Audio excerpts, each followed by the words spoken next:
স্বাধীনতা ৭৭কে উদযাপন করে উদযাপন করছি আমরা ৭৭ বছরকে। সেই কারণে আমরা প্রত্যেক বছর একটা কালচারাল অনুষ্ঠানের আয়োজন করেছি।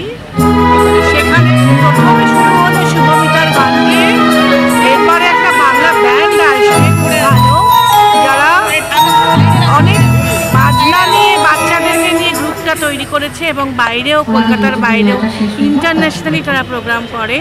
এবং তারপরে সর্বশেষ আর্টিস্ট হচ্ছে রূপঙ্কর বাগচি। এরাই আজকে মোটামুটি শিডিউল আছে।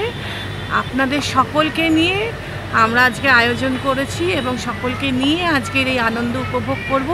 এবং এর ভাবনা মস্তিষ্ক প্রসূত যার, তিনি হচ্ছেন আমাদের বিধায়ক শ্রীমতী অদিতি মুন্সি। তার ওপরেই আমরা দায়িত্ব দিয়েছিলাম। তিনিই সমস্ত ভাবনাটা ভেবেছেন কিভাবে সাজাবেন প্রথম থেকে শেষ পর্যন্ত। তার ভাবনাতেই আমরা আজকে এটা করছি। আজকে স্বাধীনতার মিডনাইট প্রোগ্রাম, এটা বিগত 3 বছর ধরে করে যাচ্ছি। দিনকে দিন ভালোর দিকেই যাচ্ছে। টোটাল চয়েস করে অদিতির ওপর, অদিতি যেহেতু আমাদের বিধায়কের থেকে বড় সঙ্গীত শিল্পী সারা ভারতবর্ষে, সেই জন্য আমি যে জিনিসটা বুঝি অদিতি আমার থেকে ফার বেটার হয়েছে। আমি মনে করি যে যেটা বেশি বোঝে তার উপর দায়িত্বটা ছাড়া উচিত।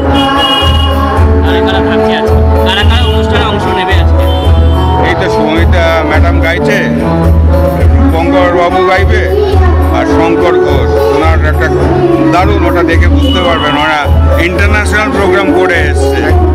একটা ব্যান্ড আজকে আর নেই।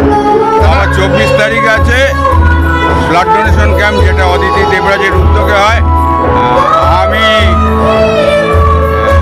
ওই দিন 300 লোকের টার্গেট নিয়েছি। মনে হয় না কোনো ওয়ার্ড যার যেরকম ক্যাপাসিটি গ্রামের কাউকে। আজকে তার সাথে বলো ৭৭তম স্বাধীনতা দিবস, সেটা আজকে উৎসব মুখর করে উন্নয়নের পাশাপাশি তুমি আজকে দেখো, আজকে যেই নক্কার জন্য ঘটনাটা হয়েছে, যেটা আজকে করে হয়েছে,